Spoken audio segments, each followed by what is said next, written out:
Hi everyone, I'm Arglefunf. This is a review of Garfield's Halloween Adventure. It's also called Garfield in Disguise. That was the original title for the book. The book has been published in under both names. It was the fourth Garfield TV special. I'm not sure how this review is going to work, because if I go too far to the right, my head will be covered up by the book.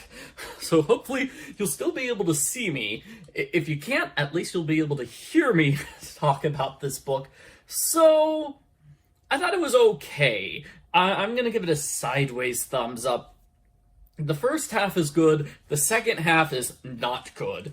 And this was... the TV special was released at the same time as It's the Great Pumpkin Charlie Brown, and I think the Charlie Brown Halloween special was a lot better. It just has, well, it has great jokes, and it has more going on with the story, especially the Great Pumpkin, which is sort of like, a parody of religion and stuff like that. And, This Garfield one is not as deep as, the Charlie Brown special. It just goes for jokes. Just typical Garfield jokes. He likes eating candy. He doesn't like exercise. Garfield likes stealing John's lasagna. And, a couple of good, visual gags, too. Where, like, John's got a pumpkin for a head, and then Odie's got this silly-looking costume, and Garfield wraps his blanket around himself in a way that makes him look like a ghost. That was pretty good, too. Actually, my favorite was when Garfield and Odie go out trick-or-treating, and then Garfield's trying to show off that all these monsters are really just kids in disguise. But one of them, he pulls up a ghost and there's nothing underneath. And then he pulls up the other ghost sheet and it's got a bunch of big, scary legs. And then another one, he pulls off the kid's mask, only he has a hideous face which looks exactly like the mask underneath. So it's like, what was the point of even wearing that mask when your real face looks the same way? That was pretty good. So that's basically the first half of it. Is, Garfield wants to get candy for Halloween, so he scares John. He gets costumes for him and Odie messes up because Odie's stupid. And Garfield gets a pirate costume, which looks a lot like the Pie-Rat costume from Garfield's Pet Force. The villain of the first two books, I believe. I think is book number 2 was Pie-Rat's Revenge. You can see him on the cover of that. Basically the exact same. Oh, there's another cute visual gag, because Garfield's pirate costume has a skull on top. And I think it's one place where the skull on his costume gets scared and runs away. And it's a small detail, but I thought that was funny. Okay. So that was the first half. I've been saying lots of positive things about it. What happens in the second? The first half was fun. There's not really a whole lot in the way of story. It's just a series of gags, and that works fine. It's like reading a bunch of Sunday comics put together. But the second half is where things fall apart, because it tries to become a very scary story.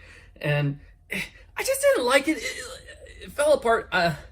It was, I'd say, maybe too scary or weird to work, because the bad guy is really creepy, like super creepy, but the actual ghosts are not scary. They look like silly Garfield characters, and I'm told in the TV special they look a lot scarier and more ghostly, and so maybe they just had a bad time translating it from the TV special to the book, because the ghost didn't look scary. Meanwhile, the ominous person looked almost too scary. There are like way too many lines on that character, so it looked like it was a photograph as opposed to an illustration. And I understand they wanted to have like lots of dark, heavy shading because this is a scary area. I just don't think it worked. Another problem with the second half is an editing error. That's unfortunate. 2 of the panels were swapped.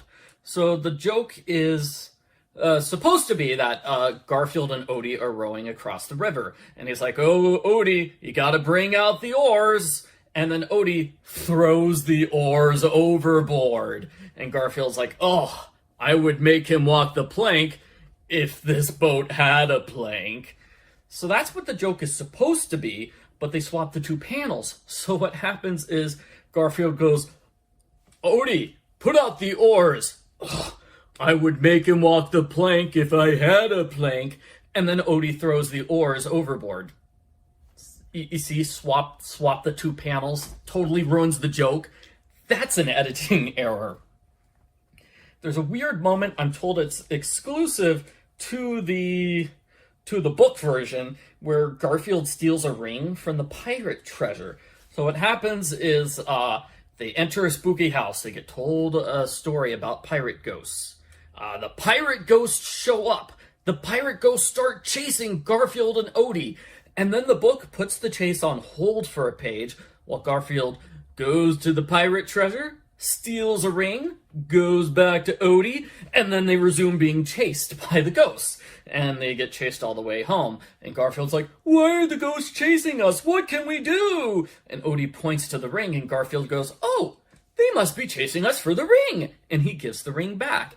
And I just thought that was poorly done, because, like, they put the chase on hold for a page so Garfield can get the ring. And that felt forced. It felt forced. And then, also, why were the ghosts chasing Garfield? Because Garfield got the ring in the middle of the chase. So why were they originally chasing Garfield? It's just, I don't know. I just thought it was weird. If Garfield had stolen the ring before the ghosts showed up, then it makes sense that the ghosts are chasing them to get the pirate treasure all along. But Garfield got the ring partway through the chase. They put the chase on hold so they could make a plot point of the ring.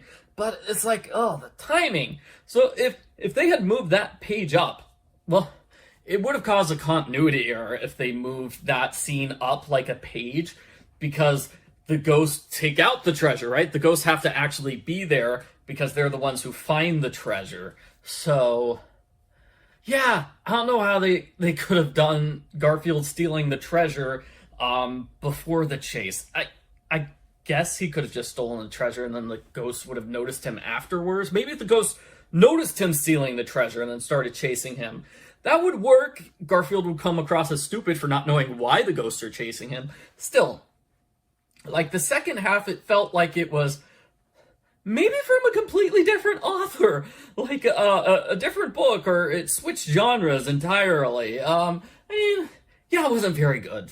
It wasn't very good. It wasn't, like, terrible. It's just like, well, I came here for Garfield fun, and I got Garfield fun for half of the book, and then the second half was just a big scary story with mostly Garfield running, and then a nice happy ending where Garfield realizes he loves Odie and he gives Odie half his candy. And I could swear we've seen that ending in other Garfield TV specials and books. Wasn't that the first one where Garfield realized he really loves Odie and doesn't hate Odie? I think that was the first one too. So overall, I give this book a sideways thumbs up, because the first half was good and I thought the second half wasn't good. So it kind of balances out. If you only want to read the first half of the book, that's what I'd recommend. If you get to the pirate stuff and the ghost stuff and you're not digging it, don't keep reading. There's no more jokes after that. Really. So maybe just skip ahead to the sweet ending where Garfield likes Odie again. Okay, so those are my thoughts on Garfield in Disguise. I can't believe that Garfield in Disguise was the TV special that won an Emmy and not It's the Great Pumpkin Charlie Brown, because I think the Charlie Brown Halloween special came out the exact same night. I think it was better than this one. And I think history has proven that, because they keep showing they kept showing the Charlie Brown TV special for decades and decades and decades and decades. Like, every year on Halloween, they'd show that. But whereas Garfield's Halloween special, it got shown, like, every year for a little bit. But Charlie Brown was shown on TV for at least twice as long, like 15, 20 more years. So it was definitely the superior of the two specials. Or, I guess you could say, the more popular one. Okay, bye.